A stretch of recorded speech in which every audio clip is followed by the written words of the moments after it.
Jovan Buha! Buha! Yo, I'm Jovan Buha, Lakers beat writer for The Athletic, and welcome to episode 6 of Buha's Block. Today, I have the pleasure of being joined by senior NBA writer for ESPN, Chris Herring. Chris, how you doing today? I'm good, Jovan. How are you? I'm doing well, man. This has been long overdue. I just started this podcast, so this is kind of our first opportunity to do this. But I feel like every time I see you, we end up having like a 20 to 30-minute Yeah, conversation, not just about the Lakers or the team I'm covering, but about life. And I know we were talking about weddings and different stuff yeah. coming up. But wanted to connect with you on the Lakers right now because you were actually there for a shift in this group where they started this new starting lineup of Rui Hachimura at the 3. They moved Taurean Prince to the bench. And since then, they've been 11-5 with this group, 11-4 if you take out the game against the Warriors that AD got injured. And they've been playing really well offensively. They're second in the league in offense over that span, but they're 27th in defense, which Yeah. is a problem for a team that fancies itself as a contender, even as a 9 seed in the West right now. So as a national reporter and someone who's tracking not just the Lakers, but the rest of the West and just the rest of the league, like what is your 30,000 foot view on the Lakers and where they currently are at? I think I'm curious more than anything. You never want to rule out a team that has, first of all, like a top two like they do, or kind of has the veteran qualities that they do. But 27th in defense, and I think just even backing it up to like New Year's, 25th in defense since then, 27th since the lineup change, doesn't really pass the smell test for me. It feels really like I think a lot of people were really skeptical of the Sacramento Kings, and obviously that's a team last year that had no postseason experience with that group. But there was a reason that people didn't really believe in them, despite the fact that they were flirting with the 2 or the 3 seed in the West all year. Uh, so look, the Lakers could do something, um, just based on who they have in that top two, the fact that they have experience, the fact that we've seen them win a championship before with those two. Uh, their offense has been solid. The defense has been a lot less than solid. And so I could see them winning play in. I could see them winning around because of who they might get in the first round. But I struggle a little bit more with the idea of them doing anything much more than that, just because I think defensively, when it comes down to it, if you have to play a team like Denver, and if you have to potentially play them without a Jared Vanderbilt that could help you defensively, I just don't trust that as much. And I think that's a fair reading of it, to be honest with you. It's a team that's been inconsistent because, let's be honest, they've been banged up all year from literally go, with Gabe Vincent and everything else with Vanderbilt being out for most of the year.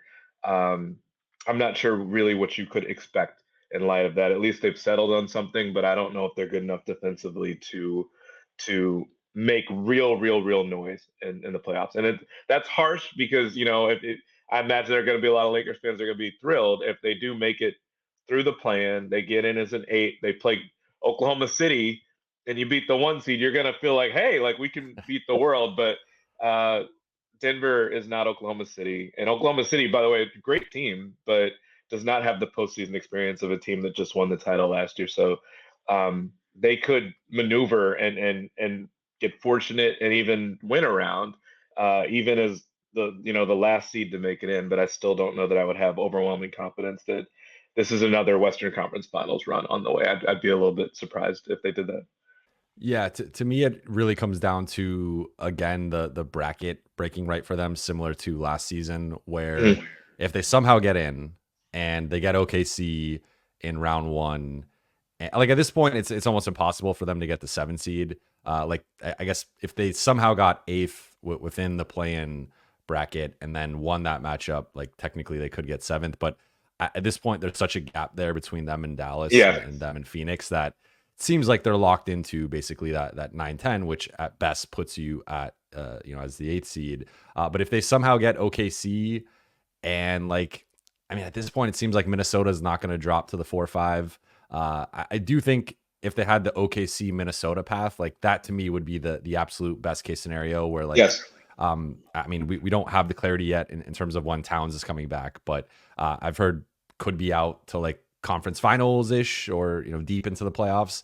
So if you're potentially facing Minnesota in round 2, hypothetically beat OKC, now you're playing the Timberwolves without Towns. Like I think that's a matchup the Lakers could win. But it seems like right now I mean, there's a disaster scenario where you play like Denver Clippers back to back, but I don't think you get through Right. Denver. But so this team has been it's just been a really interesting season because this is my 6th season as a beat writer, and I feel like I've never had this bad of a grasp on the team that I'm covering in terms of just like the night to night product. And as you just said, like they could lose in the 9-10 matchup or they could win a round, and I wouldn't be surprised either way.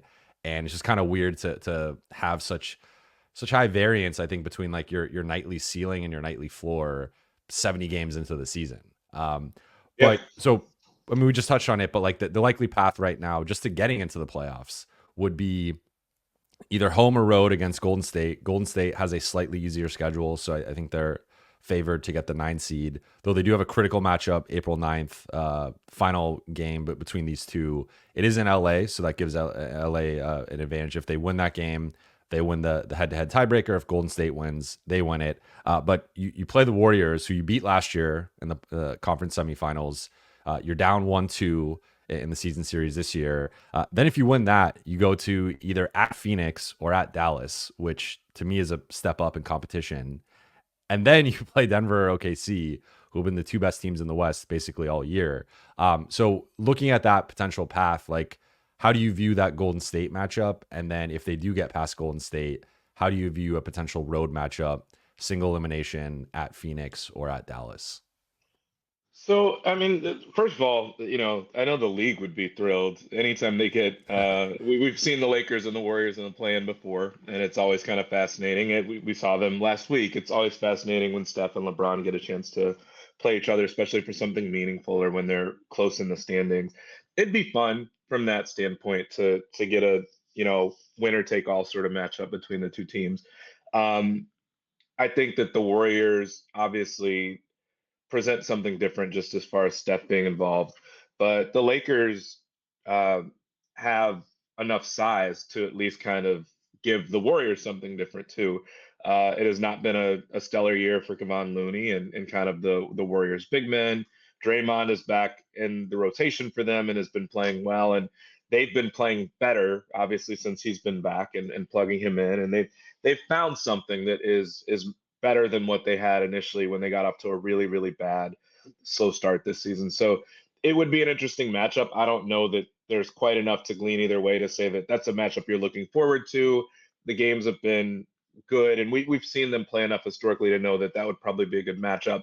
But it's also a one-game situation if they play each other, so that could go either way. I think if the Lakers get in and get past that, because I also think, by the way, not that the Lakers have to be concerned about, they just have to get in, period. But we can't ignore the fact at this point that the Rockets have won 7 in a row and that they're That's a good point. granted they're not in position, but they're not far off. I don't think any of us saw them having this run. I don't think any of us saw Jalen Green being player of the week or anything like that. Uh, I wouldn't say it was written off and left for dead, but there certainly were people suggesting that he'd be traded, and he's played really, really well as of late. The team has played really well as of late. So it's not a foregone conclusion that the Lakers and the Warriors absolutely have those spots sewn up, although I do still think that's the most likely outcome. Um, Assuming that, the Lakers not only get in, but then they beat the Warriors, uh, the Mavs and the Suns, I tend to think that and maybe this is just my reading of it. It's not a super deep analysis, but I think just the Suns have been so kind of all over the place this year. Injuries, which let's be honest, we knew that they were signing up for that when they decided that they wanted to go out and get Bradley Beal, to add him to a rotation of Kevin Durant, who is often injured, and Devin Booker. They have a nice stable of rotation players. I think the Royce O'Neal pickup for them was solid. It's been a good pickup for them.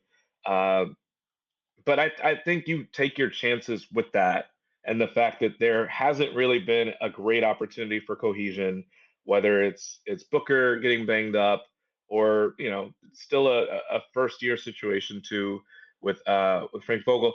I tend to think that that's the team that you would rather have to play against as opposed to Dallas, where they've just got a lot of firepower. And um, the Lakers, I think one of their challenges so far this year has been that they've not been great against. Uh, they've got so many guys, especially with Rui there now, that they've got so many guys that kind of can body up.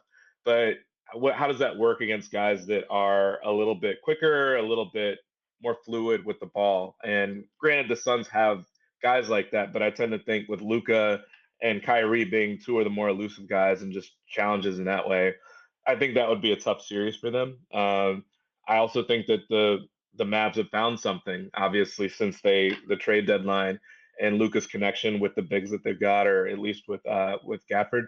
So I tend to think that that is a matchup that you would enjoy less than the Suns matchup, just because I think the Suns going from a lack of cohesion to then having to play in a playoff series against a team that seems like it's figured something out, even if they're not great defensively. The Lakers have figured something out. They figured out how to play with this rotation and with this group. D'Angelo Russell's obviously been fantastic as of late.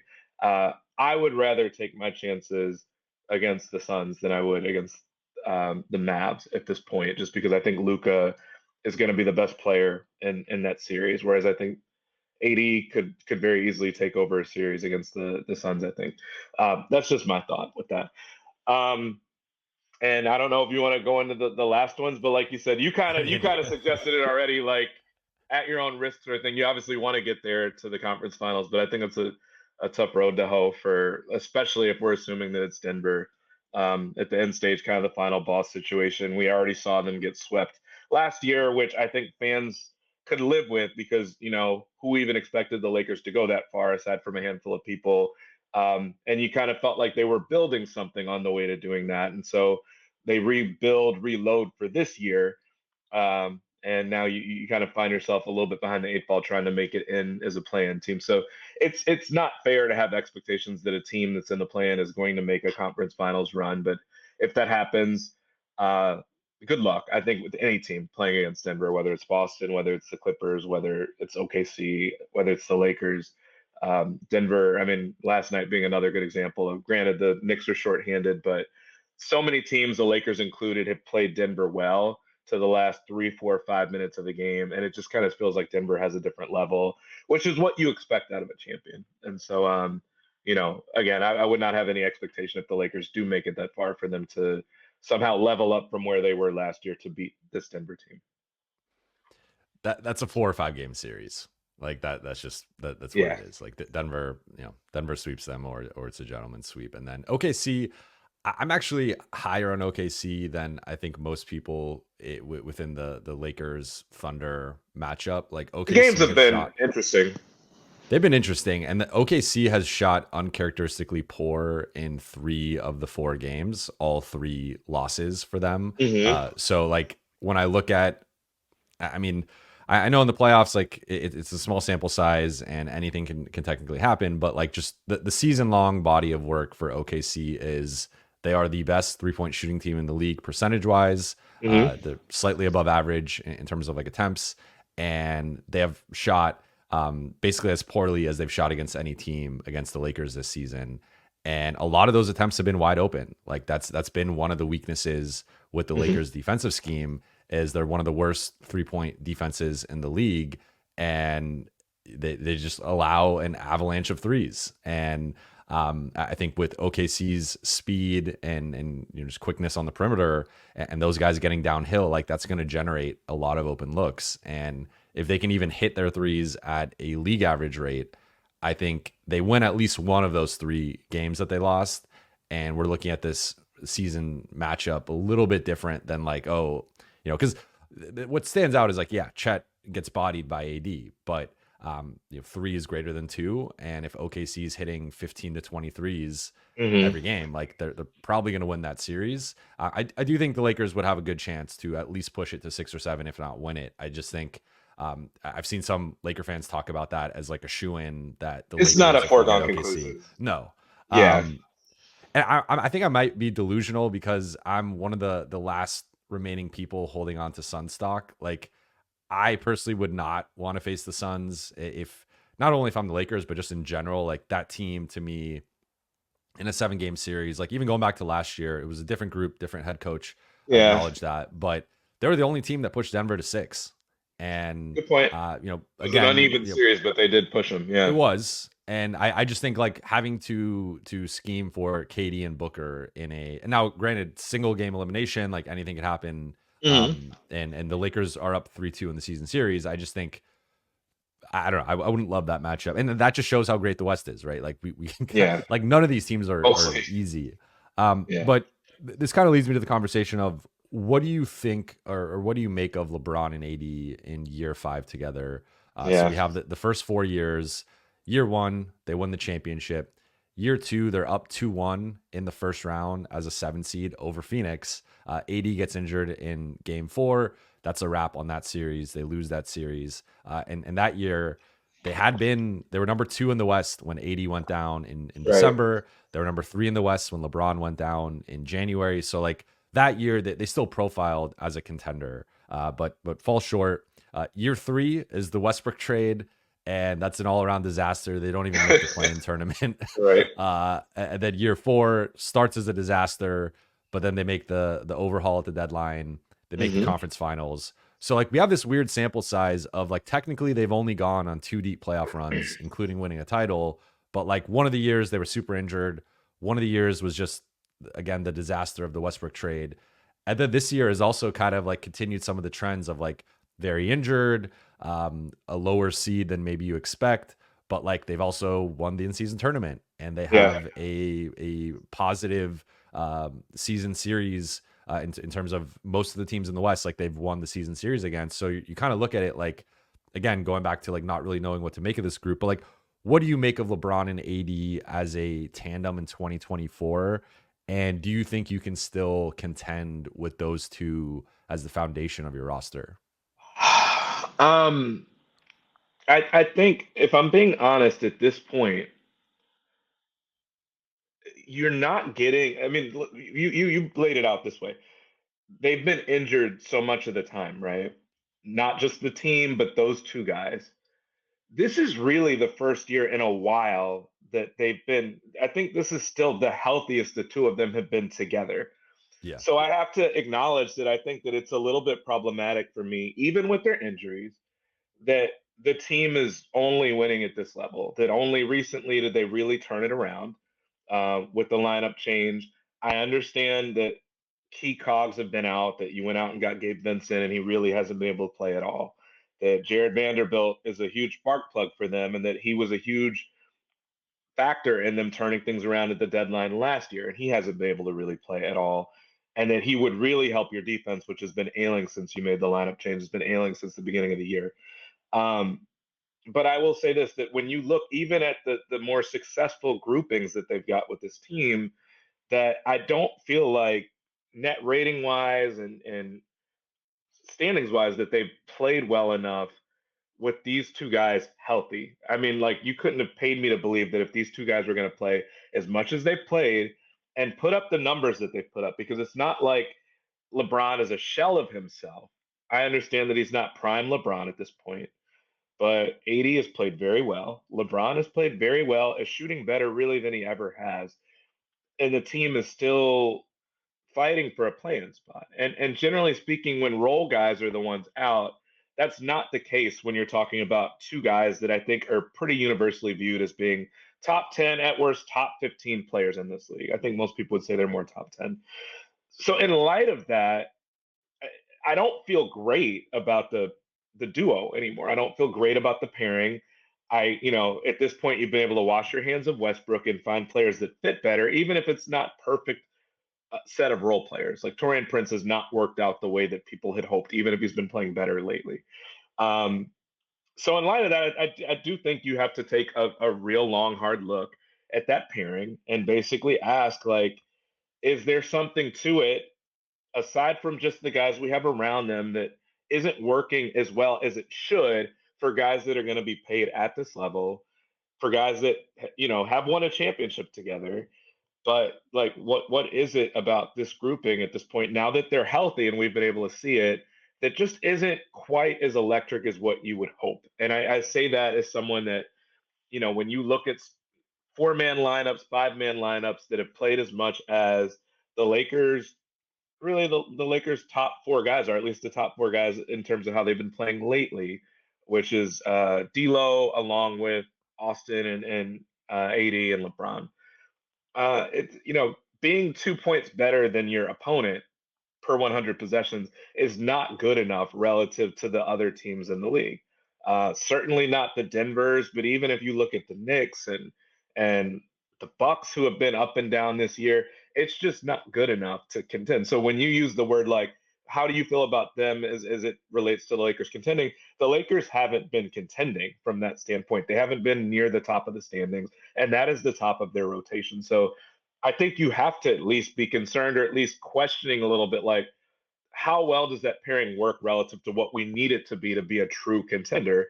Which the only daylight that I'll give the Lakers here is that they still have the capability of knocking out a higher seed if it was to be a team like OKC that you think they have a chance against, or a team like Minnesota, who, betting wise, I think some people would take the Lakers just because of experience. But if you don't have any real hope or thought that they could beat Denver or beat the Clippers or anything like that, then I do think you have to ask, like, how much of a contender are they truly, if the only thing that we think that they could or will accomplish is beating a team that has limited playoff experience. And so I think there are levels to the contending, and I think that the Lakers, from where I sit, are not at the higher rungs of that right now in the West or generally in the league. And so I think you have to take a long, hard look at the question of LeBron and AD.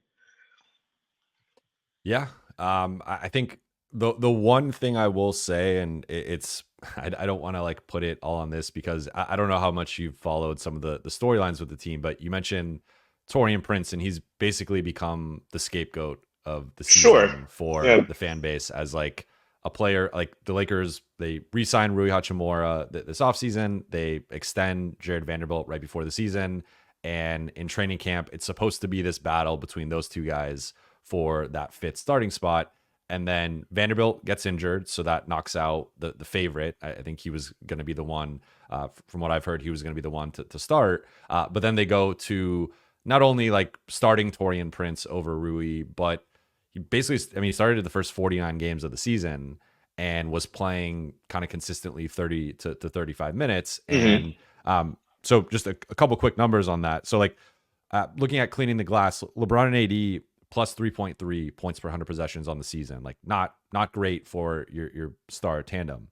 LeBron and AD without Taurean Prince on the floor, obviously a smaller sample size, but just looking at the numbers, plus 9.6 points per 100 possessions. Like that is a good dominant number. And then the big four again, per cleaning the glass, plus 4.0 this season without Taurean Prince, plus 6.9.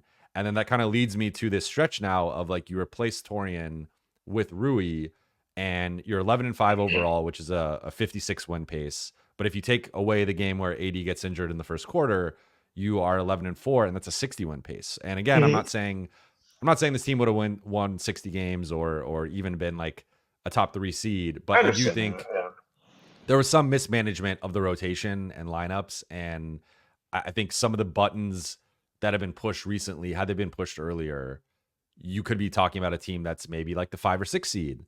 And like that, I don't know, maybe we're having a different conversation of like, how do they match up with the Clippers or Minnesota in round 1 versus are they getting out of the play-in, right? So that's my only thing on that. But I know you got to go soon. So a couple quicker ones, like take your time. Go ahead. Like I know we texted about that, but take your time, man.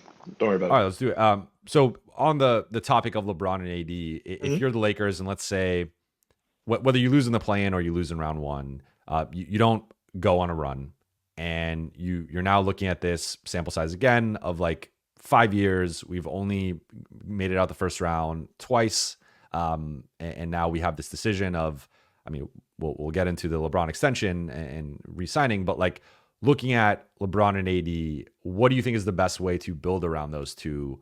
Would you try and go back to the 2019-20 model? And that's kind of what they've done, but maybe even getting slightly better role players or kind of mixing up the supporting cast around them? Or would you try and do the 3-star build, which is basically what Rob Pelinka admitted on the trade deadline? It was, we saved our picks to go after a bigger fish this summer. And some of the names I've reported are Kyrie Irving, Trae Young, and Donovan Mitchell.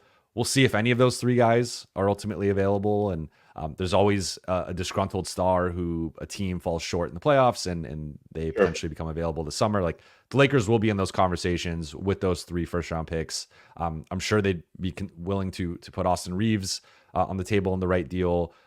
D'Angelo Russell has a potential expiring contract. Max Christie is an interesting young 3-and-D role player. So they do have some assets, I think, to at least get in the conversation. I do think there are other teams that could come in and offer more. But in terms of path A of let's maybe just see if we can get a better backup big man or a better 3-and-D wing, or path B of let's just kind of redo the Westbrook thing, but do it with a much better fitting 3rd star and second ball handler. How do you view those 2 paths and kind of the best way to build around these 2 moving forward? I think for me, I think maybe it's just because they won the title that way, and I get that it was a while ago, but I think that I will generally lean more toward the idea of find your role guys first and go from there. I always will worry. I mean, I think all of us were worried. Some people weren't. In hindsight, they will at least say that they were just because it'll sound better. Most of us looked at the Westbrook situation as it was happening, like, why are they doing this? Especially if DeRozan was an option at the time. Um, whatever LeBron's preference was, whatever. Obviously, the front office went out and got Westbrook. Uh, I just think LeBron is such a different player, even at this stage of his career. He's got the ball in his hands a lot. Maybe not as much as he did when they won a championship, but you have to be so careful about not only the role players that are around him, but obviously the star guys too, because anybody that is possessing the ball a lot has to not only be someone he trusts, not only has to be someone who can shoot, because otherwise you end up with the Westbrook situation, but has to be someone that just plays well within that system. And the last thing you want to do is sink considerable assets, the last ones you would have possibly, into a 3rd star that doesn't fit well with them. At least Kyrie, you have some experience having played with LeBron, who's won a championship with him. But I just think you have to be really careful in terms of personalities as far as egos are concerned. It's easier to go get role guys. And also, LeBron and other people, depending on who you get, can take the ball and handle it.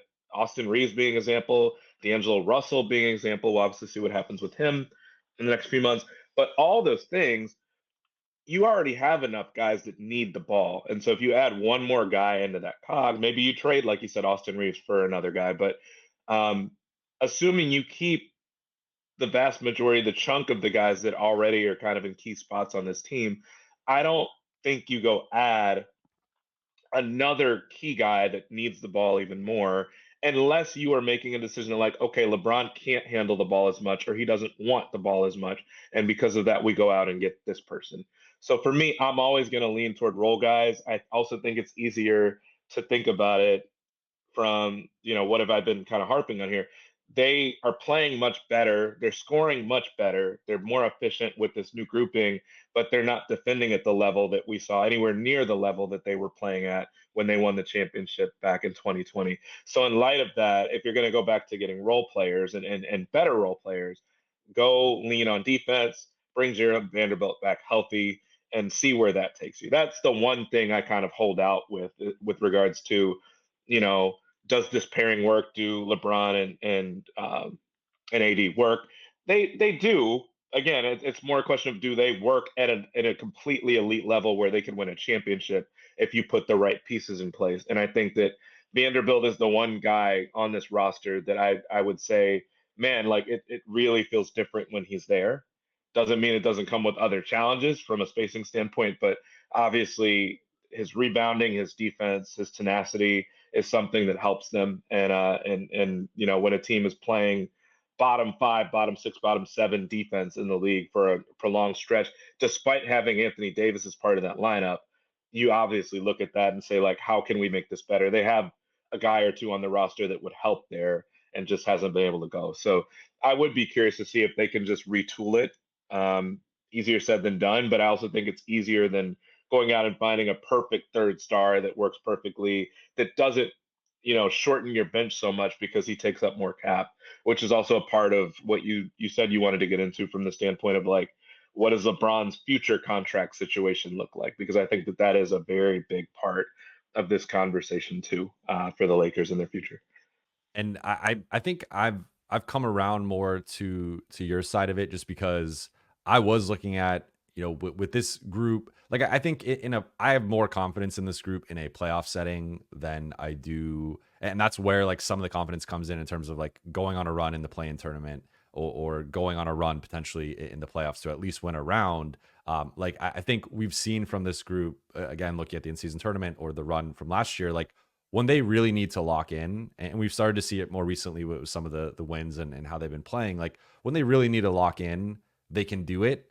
It's just like AD and LeBron at this point are more 16 game players than they are 82 game players. And that's where, if you brought in, like, seeing Kyrie make that left-handed incredible floater, I was kind of like, what if they had this guy instead of, you do probably lose D'Lo, Austin, Jared Vanderbilt was part of the Westbrook trade. So, like, there are, like, several key pieces that you lose if you have, say, Kyrie right now instead of those guys. But I was like, I don't, like, could Kyrie carry the load when LeBron or AD is out and, like, drop 30? Now, look, D'Lo's done that as well. So, like, I think that you can kind of go back and forth with it. I wonder if there's, like, a way to maybe thread the needle between both sides, and, like, I look at a guy like Mikal Bridges, and I know the price for him has been very high in the past year or so, but, like, he's almost kind of the best of both worlds, where it is like a third star, but then he also does those 3-and-D things that, like, let's say you keep Austin or D'Lo in that deal, and now you have, one of those guys, Bridges, LeBron, AD, and you can either go bigger with a center, or you can go with another guard wing. And I kind of that 5-man unit is to me like the optimal version of kind of building a lineup around those two. But I mean, it's a tough price, and I know 3 picks might not be enough, but, like, he's the I wonder perfect if kind of there's guy, a way though. you can kind of figure it out. Yeah, there's no question that that sort of player, I think, is different. And I think also is a good reminder that, like, when you talk about star power, what are you talking about? Are you talking about Kyrie level, where, in his world, if he could have a 34, 35% usage rate, he'd love that, and he gets to do that when Luka's not there, if not higher. I don't think that's what you want. And we've even seen this year in Brooklyn, that's really not what Mikal Bridges should want from an efficiency standpoint. He can do it and he can carry some of that weight, but ideally he's more, probably, I think if most people were to admit, he's probably a second star, maybe even a third star, which is kind of what he was projecting to be when he was there in Phoenix, and he was starting to spread his wings a little bit more. He can score a little bit on his own if you need him to. He can create his own shot, but he's a guy that's going to play like a dog every possession defensively. He's going to hit his open shots. He's going to make defenses pay when you pay too much attention to your first 2 stars. And so I think for that reason, he's not a guy that's going to take food out of LeBron's mouth or AD's mouth. And I think it's not to say that's the most important thing, but I just think that when you've got 2 guys that play with their efficiency level, you shouldn't want someone like a Westbrook. And again, this is obvious in hindsight. I thought it was obvious at the time. You shouldn't want someone who's going to take the ball and be less efficient with it and turn it over at the level that Russ did in that third spot, especially when they're sharing time on the court with those two. It literally is just kind of taking air out of a balloon. And so you have to be very careful that whoever you get is adding to it and not potentially taking away from it. Mikal Bridges does that on each end. Like you said, the price tag is almost certainly going to be too high. They didn't even want to consider trading him because of, probably just how much they would have wanted if they were going to do it. But, maybe there is a player that is more like that. You also raise a really good point that they're getting maybe not that level, but they're getting on less shots that level of production and efficiency from someone like Russell right now. Now, will that always be the case? I would doubt it. Is this a new version that we're always going to see of Russell now? Like, I doubt it. I don't think that he's always going to be this great. Efficiency wise, you and I were talking about this a little bit when you were in New York. They'll take it while they have it. It'll be interesting to see how he does, what he does in the playoffs. I also think there's something to be said for the fact that even if he's been a little bit better defensively than he always has been, you more or less probably know what you're getting with him, where he's going to give up a lot of what he produces himself. And that's, I think, where the Lakers need help, is that generally speaking, for the last several years, when they've been in real contention for something meaningful, it's been because they're really, really good on defense too. And so, again, that's why I find it just a tad difficult to buy into the idea of them being true contenders right now, is that as well as they've been playing lately, the defense hasn't been there consistently enough to make me think that they might have another level for the playoffs, but it would be nice to see it a little bit before the playoffs start on the defensive end. Then last topic I wanted to hit on, you just Sure. alluded to it, LeBron and the extension / re-signing. So quickly, the numbers, if he extends, it would be for upwards of 3 years, 162 million. A resign, I mean, sorry, 164. Resigning is 3 years, 162. And then if he were to leave and sign with another team, the most he could sign for is 3 years, 157.5. So those are big numbers. You could also do versions of that for like 2 years, and that would obviously be a bit lower, but like around that 3 years, 53-ish million annually. You just reacted to it, but like, Yeah. when you hear Sorry. those numbers for LeBron, who's going to be age 40, 41, and 42 Yeah. through those 3 years. I mean, you already have him on, so he has a $51.4 million player option. So if he extended, it would be on top of that. And then he could also opt out and re-sign or leave. But like when you hear those numbers and you think about LeBron has aged at a level we've never seen before. And even now at age 39 is still playing at, I mean, clearly was an all-star, it deserved to be an all-star, but like, I think it's like a borderline third team All Starter. NBA guy. Like I think he's in that conversation. So when you look at that, like, but then also factoring in he has been injured basically each of the last several years. We have seen maybe a slight decline in his athleticism and his efficiency, although he's having a career best 3-point shooting year. So even that isn't necessarily true. Like, I guess how do you assess all of that? And then also factoring in like the Lakers are a franchise that has partly built their their foundation and sort of their core beliefs on we take care of stars. And you look at the Kobe situation and post Achilles, signing him to that 2-year deal. And Kobe's in a different lane just because he's Kobe and he was there for 20 years. But like, just that's the way the Lakers want to do business is if you come here, we will take care of you as a star. We want to take care of you as well, if not better than any other organization. So like, factoring in all those things, like what do you make of the potential LeBron extension / resigning and like just the future of him with the Lakers? Yeah, I mean, you hit the nail on the head right at the end. And I heard Simmons raise this on his podcast as well, of raising the same point that they take care of stars. I expect the Lakers to do the same thing. Here in this situation, even as LeBron is aging, he's aging well enough to where I think you can acknowledge that he's going to be worth it from a box office standpoint. He always will be. Um, the question goes back to what you were asking before of where do we see the Lakers as contenders with him and AD going forward? And I think that that's the trickier question. The real answer, I think, is um, if LeBron wants to win another title in a Laker uniform, it probably involves not taking as much money as he possibly could, even though he's human. Everybody, I think, would want to be paid more. He obviously has earned that if someone's willing to pay it to him. And I think other teams would do that, by the way. It's not just the Lakers and not just because they take care of stars. Other teams would pay him that much for his production. I think the challenge is that the Lakers have a bunch of other guys that are going to have their hands out.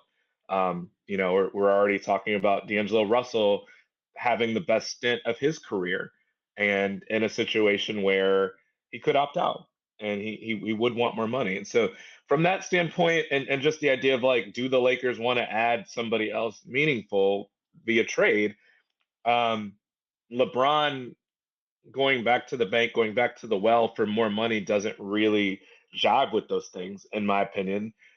But if we're talking about trying to just juice this roster to make it as competitive as they possibly can, is that more important, or is LeBron making as much money as he possibly can more important to LeBron, to the Lakers? And that's a question he has to answer for himself. Like, which matters more, winning another championship or, and like whatever he chooses, he's already won a title there. He's already won 4 titles in his career.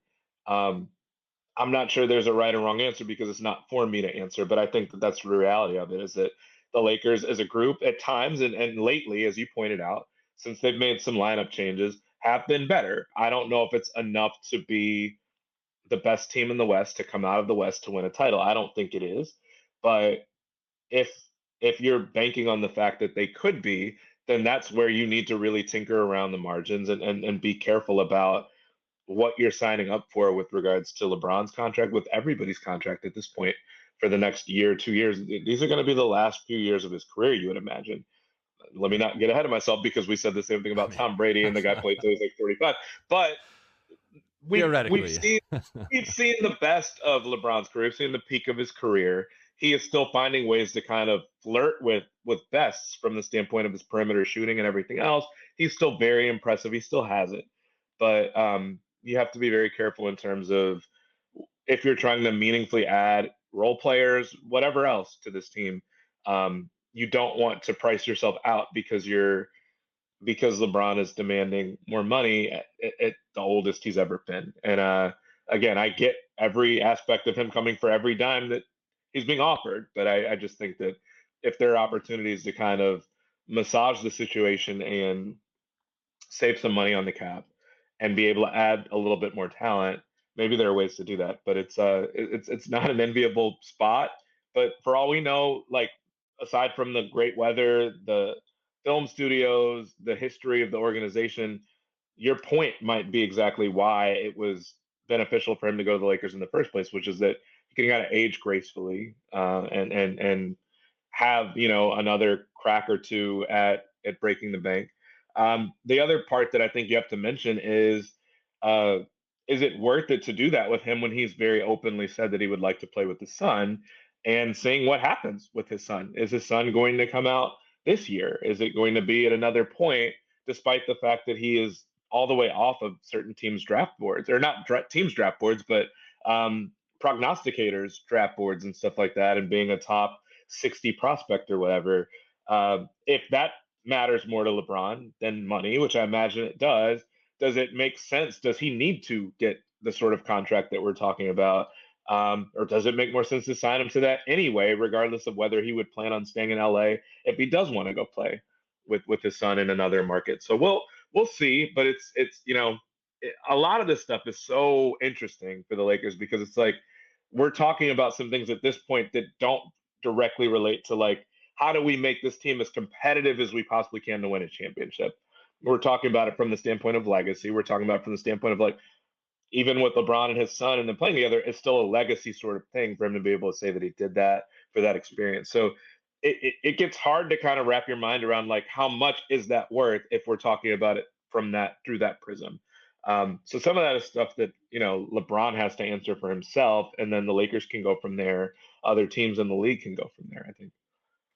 Yeah, I'm with you. I think, I mean, if we wanted to really make the case for like LeBron maximizing his championship window, it's probably elsewhere. Like I look at Probably. Philly Yeah. as a team that has a bunch of cap space, and like if you basically replace Tobias Harris with LeBron James, like, and now he's with Embiid and Maxey, and Nick Nurse is their coach. Like, that's a pretty damn good team that I think would be right there, behind just Denver and Boston, and maybe even on the same level as those two Hmm. teams, depending on the other pieces. So like, I think that's where I'm like, if he's staying in LA, I think of course he wants to win a fifth and a sixth championship and continue to ascend from like that perspective. But I think it is more about playing for the Lakers, being in LA, the lifestyle, the off court stuff, and then potentially amassing as much wealth as possible. Because even a guy like LeBron, who's valued at over $1 billion,